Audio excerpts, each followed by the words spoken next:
All right, we're back with the 1-2 rod situation. Right here I have the Ayumu S-Quad 120. I have a tracer, which is going to be nice because this water is a little bit dirty today. But it rained last night, so it is a little bit deeper. But I am going to try to see if I can get anything on this double jointed swim bait today. So let's see. First cast. So this is a floating swim bait.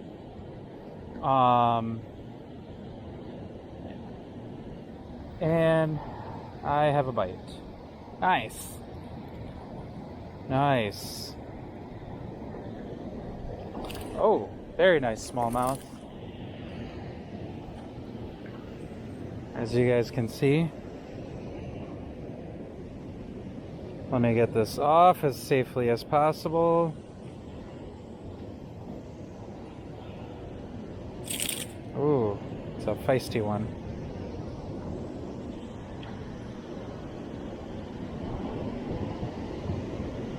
So as you guys can see,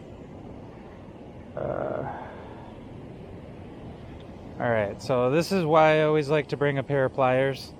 As you can see, because I'm on the river, I like for them to be attached.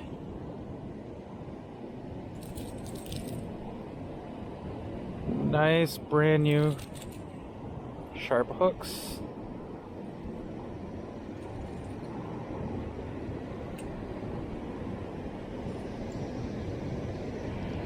Got them. Nice. First cast.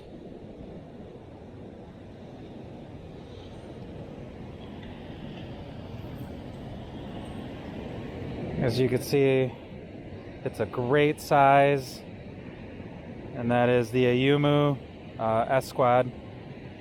So great, nice, well made swim bait. And we'll throw it back out there and see if we can get something else. Swim baits are kind of tough because, you know, bigger baits get bigger bites. That kind of comparison. Got one. Got one. Oh, this is nice. This is nice. Oh, this is a nice one. Let me just slow it down. I'm going a little too fast. This rod's really nice, is 7.4, because it has a nice bend, and with treble hooks, it is good for me to have that bend. Oh, this is a gorgeous one. This is a gorgeous fish. With the treble hooks, it's really nice to have that parabolic bend. That way you don't pull the hooks out and you know, miss your fish.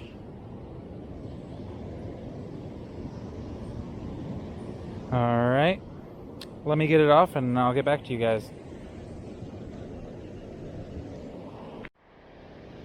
Alright, here is the fish.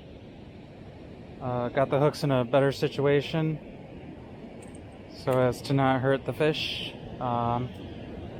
As you can see, this is the fish that was kind of striking it whenever the bait was landing.